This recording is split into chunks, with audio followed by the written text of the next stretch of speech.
Hello, everybody. My name is Baylor Banis from the B&B Tavern, and welcome to an exciting episode of Tavern Talk. We are with the legendary, most famous person in the world. He's truly perfect in every way. I think he should introduce himself because of how amazing he is. Well, in that case, I'm Mike Pollock. I'm an actor. You might know me as Dr. Eggman. You might know me as lots of other stuff, but most people know me as Dr. Eggman from the Sonic the Hedgehog franchise. But I've been in stuff like the Teenage Mutant Ninja Turtles and Pokemon and Yu-Gi-Oh! All sorts of shows you may or may not know.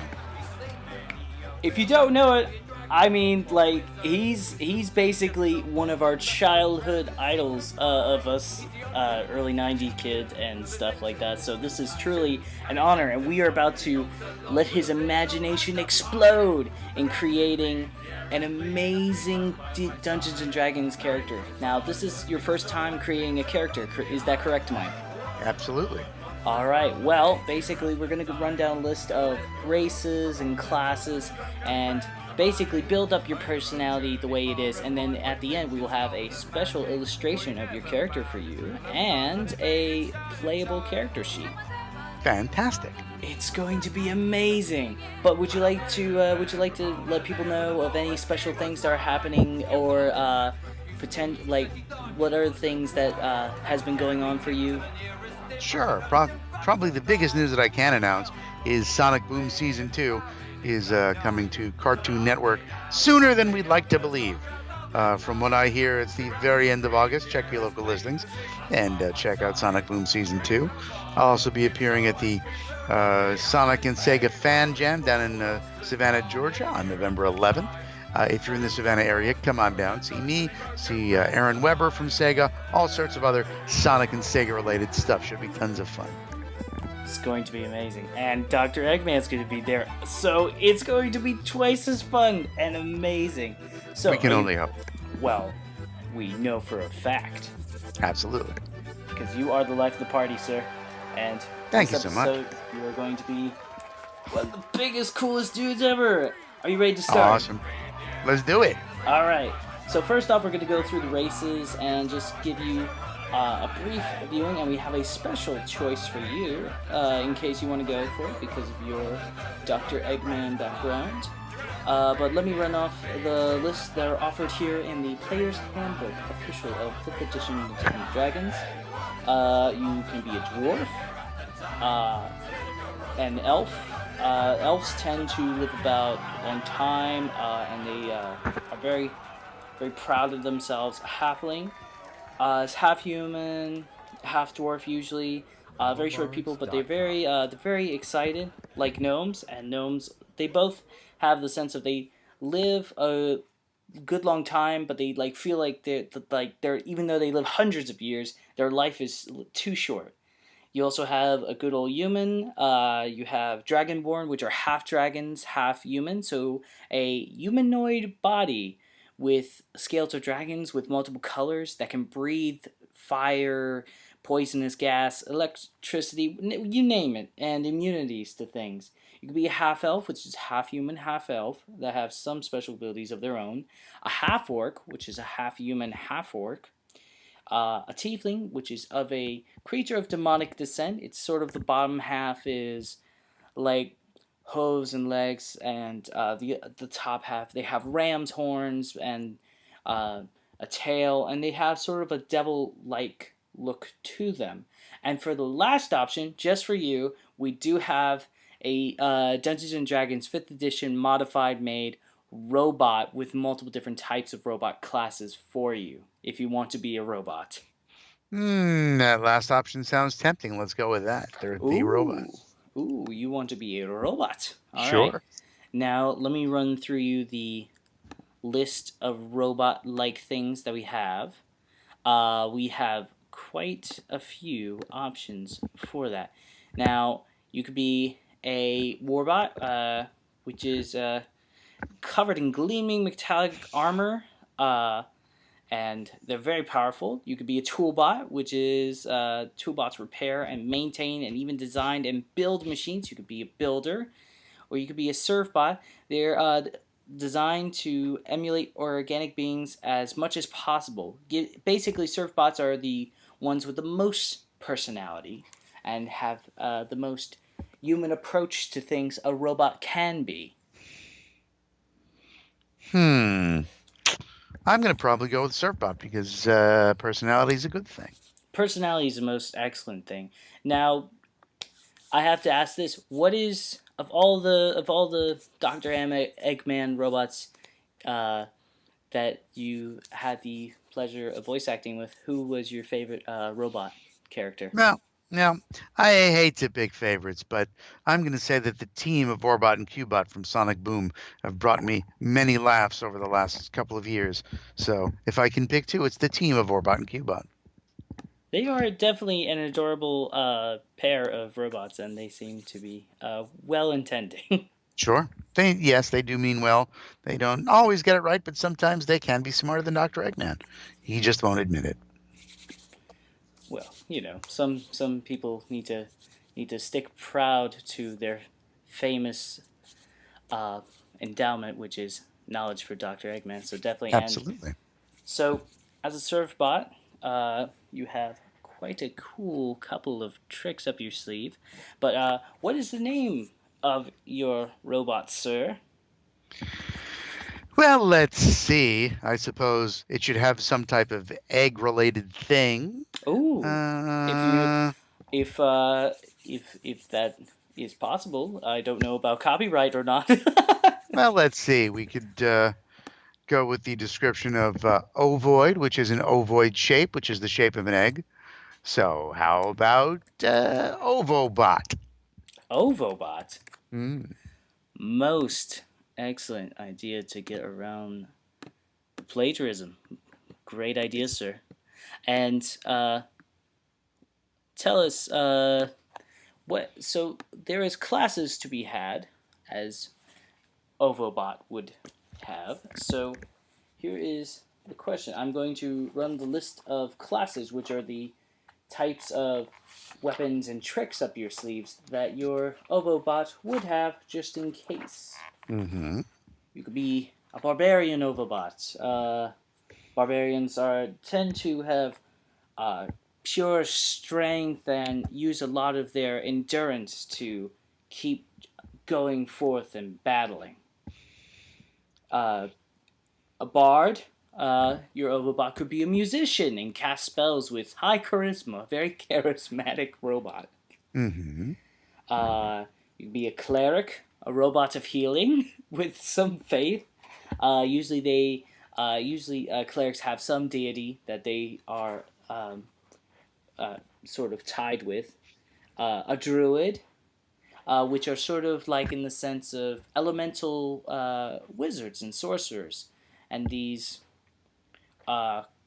creatures are, I guess you could say in a sense, they're like vegan wizards. They're very earthy, loving wizards that use nature as their sort of weapon and source of supply. You could be a fighter, which are the swords. Fighters and such with long swords, rapiers, hand axes, you name it. A monk, martial arts kind of monk. There's multiple ways of being monks. You could be a shadow monk. You could be an elemental monk. Anything. Paladin, which is sort of like a heavy, holy soldier, if you will. Has heavy armor. It's very, very big on being a protector. There is also ranger, which are the people who are mainly archers as well. And they have, they're more than not sort of the scouts of a party. They are very accustomed to nature usually and are sneaky, just like the rogue, which a rogue can be a thief or an assassin or somebody who's very sneaky and dangerous and very hard to mess with. Or you could be a sorcerer or a warlock or a wizard, which are almost pretty much all spellcasters, but they cast from different ways. What do you feel that Ovobot would be? Sneaky comes to mind, so I think the rogue. The 'Cause rogue. I don't think you can trust him. So there's that. Oh, you think that Dr. Eggman has designed Ovobot as a sneaky kind of robot? Mm-hmm. Always up to something. Always up to something. Well, definitely got to be careful about Dr. Eggman, always up to something. And what would Ovalbot be doing, or just in the world of Dungeons and Dragons? What would he be made to do specifically to be sneaky for? Well, seeing as how Dr. Eggman always wants some type of world domination, so he would probably go around looking for flaws that Dr. Eggman could take advantage of. I So, see. So sight for weaknesses. exactly. Ooh, ooh, and he has to have good charisma to sort of talk it out of them to say, Mm-hmm, "What is mm-hmm. your weakness?" Oh, this is Don't most want to, excellent. can't suspect him. Yes. And how tall is your Ovobot? Mm, he's probably more wide than tall, so I'm going to say uh, no more than 5 feet. 5 feet is a very adequate height. hmm You can pack a lot of mass into 5 feet.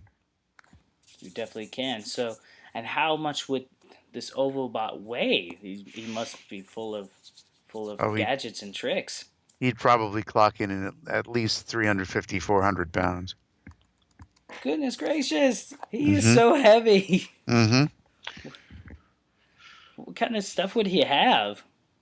A large part of that probably is brain, and then maybe a little just light weaponry.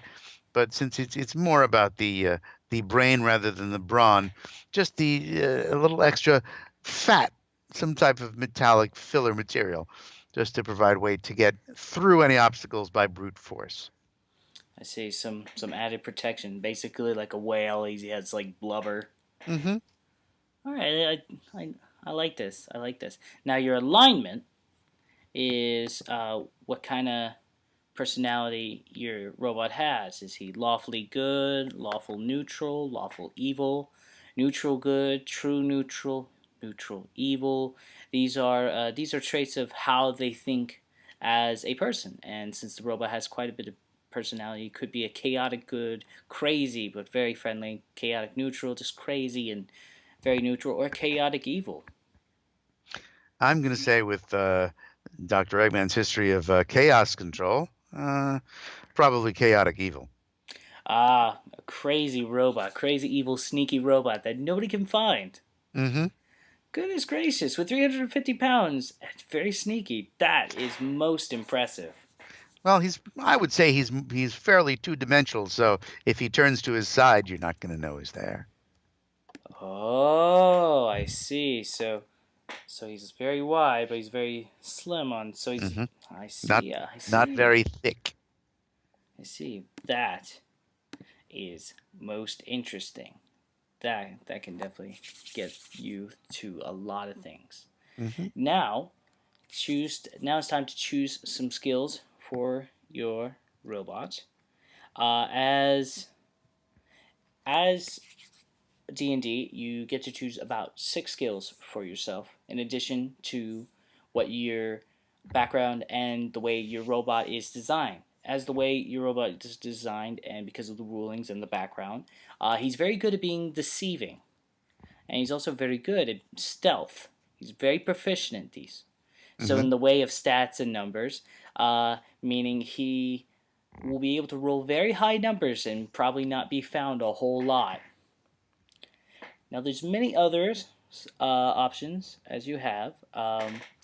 You can be a very acrobatic robot. You can be well at handling animals. You can be well with spells or the knowledge of spells. A very athletic robot. Your robot can be very good at history. Uh, your robot could be very good at reading the body language of people. He can also be very intimidating if you would like. He could be also very good at investigating. Could be very good with medicine. Could be also great with nature, uh, like Omega back in the day. And he could be very good at perceiving things, looking for things. His performance, as in basically putting on a good show, if that is something Eggman would design, uh, or you would design yourself as well. Persuasion, he could be a very persuasive robot. Uh, he could be also a very religious robot, be very proficient in the knowledge of religions in Dungeons and Dragons. He could be a very sneaky robot and have a very good sleight of hand, or he could be very good at survival. Now, there's multiple options. If you need me to repeat something, more than happy to. I was taking some notes, so I think what do we have? 6 was our magic number.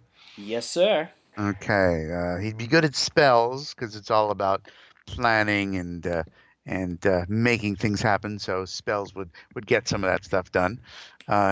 Intimidation is always a useful tactic, as well as investigation to make sure he can figure out what's going on and what he needs to know. Dr. Eggman always a bit of a showman, so performance definitely not too far from his mind, I'm sure. Persuasive to make sure he can get his way when necessary, and always sneaky so he can get around as undetected as possible. But he's already naturally sneaky, so you actually have one more option, my good sir. Then yes, I think I may need to repeat. All right, well, what you don't have selected is your acrobatics, your handling of animals, your athletics, your history, your insight, reading body language basically, medicine, nature, perception, religion, sleight of hand, he can be very sneaky with his hands, and survival. It occurs to me that in many of the Sonic universes, Dr. Eggman is the only human, and his enemies are often animals, so I think being able to control animals might come in very handy. Most excellent, and a good thought. There are some races in the Dungeons & Dragons universe where he is supposed to be very, very, very good at handling these types of races of animal, like frog folk and many other types of races, tigers, bears, oh my. Mm-hmm. Now, the more things he can control, the better. Absolutely. Now, here's the $64,000 question for you, sir. Mm-hmm. Now it's time to go into a little bit of the description of your character. Now we know what Ovobot is, but why was he made? Well, again, the quest for world domination, you can't do it alone. You've got to have some type of assistance. And Ovobot could probably roam around and acquire information that would make the world domination plans as quick and expedient as possible. So probably reconnaissance and information gathering. And then he reports back to his boss with what he's learned. And is he the first model, or? Dr. Eggman sadly has a history of failure. Not proud of it, but it happens to be the situation. Nobody's perfect. Exactly. This could be the unlucky 13th generation. Oh, Mark 13. Mm-hmm. Let's see. 13th model. And as such, he's probably doomed to failure again, but again, well, you can't ruin a good thing. You can't. You gotta have a running thing with it. Exactly. So, you are Ovobot, a ranger robot, which is very unique and very interesting and very exciting. Now, for stats, my question is to you, good sir, what kind would he have a lot of strength? Probably not. It's more about the brains. While some of the robots are more relying on weaponry and brute force, this one I think is more about the brains rather than the brawn. So not really physically strong. I see. But since he is also a rogue, is he dexterous? Yes. He has maneuverability because he's got to be able to get into and out of tight spaces. In fact, as we had mentioned, he's wide but not very thick, so he can sneak into these, not quite the smallest of cracks, but if you leave a door slightly ajar, he'll be in no time. I see. And what about his intelligence? Is that very high, or is it his wisdom? Probably just raw intelligence. We'll leave it to his creator to do the interpretation of the data. Very well. And so he has a lot of wisdom then? Maybe he has knowledge, but he may not necessarily know what to do with it. He's collected a lot of information, but he may not be able to connect to the dots of the information he's connected. So he's sort of more like a note taker, if you will. Yes. And is he very charismatic? Probably to be able to better get information. A very charismatic robot. You sir have a very interesting choice. And as Mike, would you approve of this Ovobot? Um, in as much as I'm more inclined to pacifism than violence, yes, because the Ovobot himself is not going to do any physical harm. The ultimate actions of collecting all the information and relaying it back to a home base can't possibly be good, but at least Ovobot himself will not physically harm those he meets in most cases. That's very admirable of you, sir, to take a very peaceful route. I must say that you are probably the first guest to go the very passive way of Thank you. handling information. So I bow to you. I bow to that very much so. Thank you. And out of curiosity, what kind of voice would Ovobot have? Probably fairly monotone and metallic. Maybe sort of something like this. This is the way Overbot might sound. So you don't want to get engaged in a very lengthy conversation with him, because it would really get on your nerves pretty fast. I'm sure. He only asks questions, I assume. And you want to answer those questions as quickly as possible and send him on his way. I see. And so, out of curiosity, I must ask this. So, when you became Dr. Eggman, I'm sure uh, your life must have felt dramatically different in some ways. Uh, how's it going for you now? You are like, for me and many of my friends, we saw Sonic X, and when we heard your voice in other shows like Kirby Right Back at Ya and Yu-Gi-Oh, we immediately knew it was you, and we were such big fans of yours. Thank you so much. It's I like to use a stolen term from a famous, or well, not so famous actor, as the case may be, that I am more famish than famous. I'm famish. I'm famous in certain circles, but I can bop down the street, go into the corner store, and nobody cares that I'm Dr. Eggman. I'm fairly anonymous, unless I'm going around doing character voices, which I'm generally not. Then I'm just an average guy bopping down the street. But when I go to animation related events, gaming related events, and I'm making a personal appearance, there are a heck of a lot of people who suddenly know who I am, and that's very cool. That never gets old. Same thing on the internet, where in most cases, depending on where I'm hanging out, if I'm hanging out in voiceover related forums, most of the other voiceover artists don't realize that I'm a fairly well known character. But if I'm hanging around in Sonic related places, people pretty much know who I am fairly quickly and are suitably impressed. And do you, out of curiosity, do you play these games yourself as well? I'm not a gamer. I'm an actor, and I'm hired for all the stuff I do because I know how to act, not because I'm necessarily a user of any particular product or service that I may be voicing for or advertising for, as the case may be. So I've got kids. The kids play the games, and I'll happily watch the kids play the games. But no, I'm not a gamer.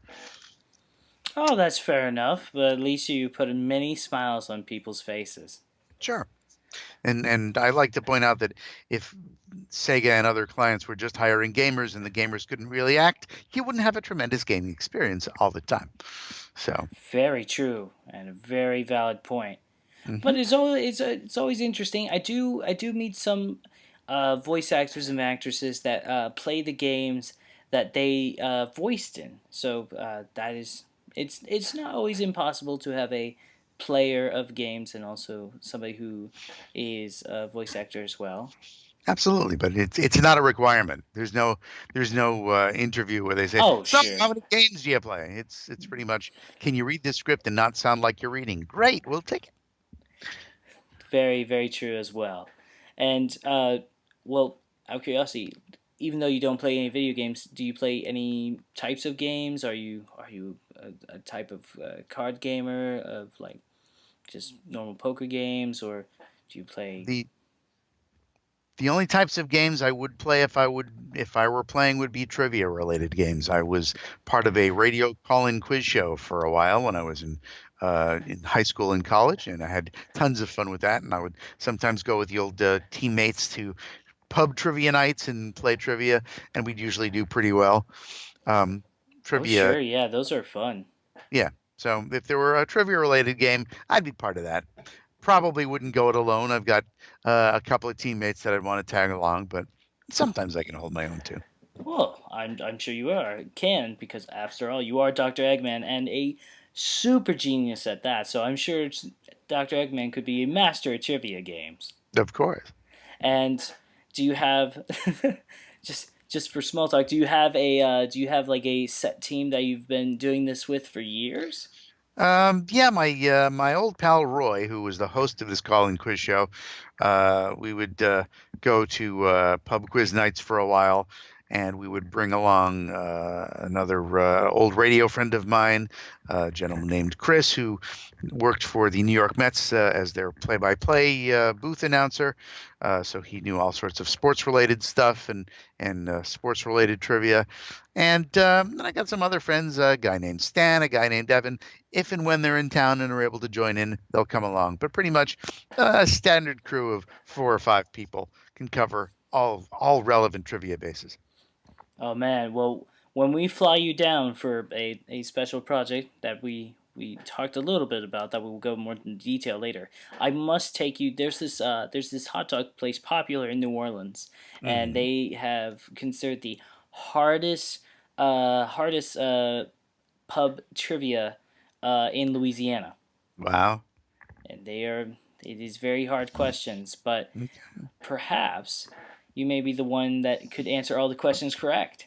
We'll see what we can arrange. We will see what we can do, and there you go. Voila, you have a very charismatic, very dexterous, sneaky Dr. Eggman robot, Ovobot, with uh with a lot of unique gadgets. What kind of gadgets would he have? He's got to have to be able to record audio and video information, so a lot of sensory data has to be recorded. And mostly, again, he is taking notes and bringing stuff back. So as long as he can record large amounts of audio and video and maybe some other atmospheric information, the dust for fingerprints as needed, that sort of thing, whatever sort of evidence collection devices he can have at hand. And then just mostly passive defense mechanisms. So if he gets in a tough situation, he can get out alive and get back home. Then obviously 13th time's the charm. So Mm, this will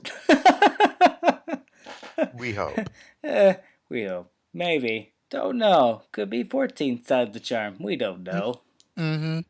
Yeah, but it's definitely worth the shot, and I can't wait to see how this character plays out in one of our D&D campaigns. And we will be sending you a character sheet, a Excellent. playable character sheet, and the illustration, and we are looking forward to that as well. Fantastic. Mr. Mike, this was absolutely fun to interview you and see you create a character out of the blue and like use this amazing imagination. Do you have anywhere people should follow you on social medias and such? Sure. The key word to remember is It's a Mike. That is ITSAMIKE. On Facebook, on Twitter, and at itsamike.com. Any late breaking information will be on one, if not all of those outlets. There's also a YouTube channel with a handy playlist of some of my work that may surprise people. A lot of my voiceover stuff for commercials and corporate narrations, as well as animation stuff that you may not expect, and you may be a little surprised by the versatility. If you only know one thing, you've only touched the tip of my iceberg career-wise. And apart from Sonic Boom Season 2, which is a very big announcement, but is there any other special projects or things that you will be appearing in? Let's see. There's an anime film that's just coming out in the next couple of weeks, Miss Hosukai. I am a supporting character in that. Some other games that have not yet been announced. I'm trying to think of stuff that has been announced. I'm in Regal Academy on Nickelodeon. I'm a recurring character on a few episodes of that. And what else is running that you might want to watch? Uh, Nothing else that's currently out. All the stuff is still works in progress. So again, follow the social media to find out when things are on. And you will find out what games that are coming out. Ooh, hello, there is a notification. And you will see many games coming out from. How many games do you have coming out that you are in? There's Sonic Boom Fire and Ice has just come out for the 3DS. Sure. Then there are at least 3 other Sega or non-Sega related games that I have recorded for stuff, and they are currently in production. Ooh. And all of it must be exciting. Is all of it for Nintendo, or is there some Xbox and PlayStation stuff as well? There's some mobile related stuff, so either on your phone or on your PC. Casual, I guess casual would be the appropriate term. But yeah, some popular casual online mobile type games I'm doing some stuff for. So definitely try to get Mike and your phone. And any of them have the classic, very memorable Dr. Eggman voice, or are they completely new voices that we have yet to hear? Interestingly, I like to think of them as completely new and different, but people always listen and say, "Oh, hey, that sounds just like Dr. Eggman." So who am I to argue? Sure, he may have a southern accent that Dr. Eggman doesn't usually have, but apparently he's still Dr. Eggman. So depends on who you ask. I like to think they're different, but maybe that's just me. I'm sure a trained ear like yourself can definitely differentiate, but for some people, probably growing up with Dr. Eggman and you being in their lives for a very long time, they probably just remember you as the lovable Dr. Eggman, which is not so Right. bad in its own way. Who am I to argue? Who are you to argue? And who am I to say? But definitely check out our Twitter and Facebook, but definitely check out Mike and keep an eye on him. And so, will you update these on your website, or is there also a Twitter? There's Twitter. It's a mic on Twitter as well. We'll have late breaking information.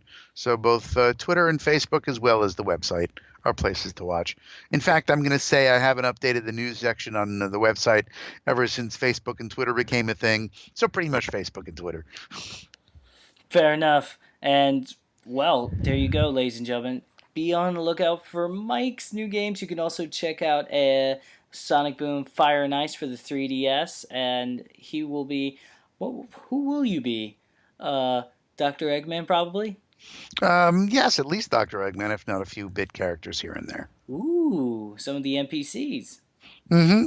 Awesome. Well, definitely go try that out, give it a try. I did see a few demos out for it here and there, but definitely go buy the game and check it out. It's going to be really exciting, and I'm sure it will be a whole lot more awesomer than the first one. Always the second's usually nicer as well. So definitely check that out, and always check out Mike's stuff. Mike, you're so awesome. How do you become so awesome at everything? If I could explain it, I could bottle it and sell it. Just luck, I guess. Just a combination of the way I was born and raised, and I managed to parlay it into something that other people find interesting. Well, you are a gentleman and a scholar, Mike. So Thank you so much. much appreciated, and be sure to check out the following episodes of B&B Tavern. We do have more people from Cartoon Network coming on soon, and more people from the popular Yogscast channel. So, and Yogscast is almost hitting about almost 8 million subscribers now, which is really exciting for them. So there's a lot of milestones happening everywhere, and everybody's accomplishing amazing things. So be sure to check all that out, but be sure definitely to check out Mike, and be sure to subscribe if you want to hear more amazing people, and be on the lookout for potential projects with Mike and his amazingness. So, with that, It's an incredible time to be alive. It is indeed, Mike. It is indeed. So, with that, ladies and gentlemen, I wish you a very good day. Bye-bye. Bye-bye. See ya. Well, that was most excellent. Hi, I'm Mike Pollock, the voice of Dr. Eggman, and you're on the B&B Tavern.